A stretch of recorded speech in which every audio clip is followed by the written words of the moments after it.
بسم الله الرحمن الرحيم الحمد لله رب العالمين والصلاة والسلام على رسول الله صلى الله عليه وسلم የተወደዳችሁ የኑር ሁሴን ወይም አቡ አነስ የተርቢያ ሚዲያ ተከታታዮች እንደምናችሁ። እንግዲህ ካሁን በኋላ ኢንሻአላህ ልጆችን ኮትኩተን አንጸን በማስተማሩ ዙሪያ ያለውን ነሽዶችን አዳዲስ እየለቀኩ እገኛለሁ። እንደምታውቁት እየሰማችሁ ነው።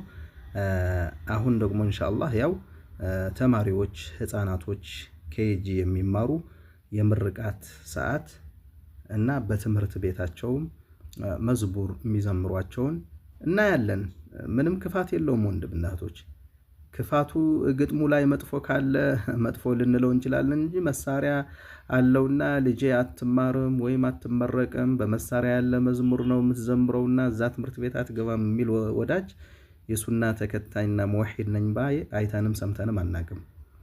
እስላማዊ የሆኑ ትምህርት ቤቶች የሚያስገቡ አሉ።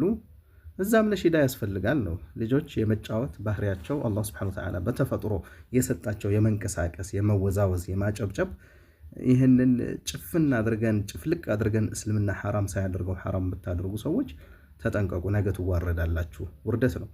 ስለዚህ አሁን ኢንሻአላህ እንዳጋጣሚ ይሄንን ክፍል አንድ ብዬ አቀርብላችኋለሁ። ኢንሻአላህ ከዚህ ቀጥዬ መዝሙሮች ህፃናት የሚሏቸውን መዝሙሮች፣ ስንኞች፣ ግጥሞች እየዳሰስን አይጎዱም ክፋት ስለሌላቸው ሀገራዊም ናቸው፣ ለትምህርትም ብርታት የሚሰጡ ለተማሪዎች የሚያነቃቁ በኢትዮጵያዊነት ማለት ነው። በኢትዮጵያዊነት በተለያዩ ትምህርት ቤቶች የሚዘጋጁ መዝሙሮች አሉና የህፃናት ሙስሊሙም ክርስቲያንም ሁሉም የሚሏቸው መዝሙሮች አሉ። እነሱን እየነቀስን ችግር እንደሌለ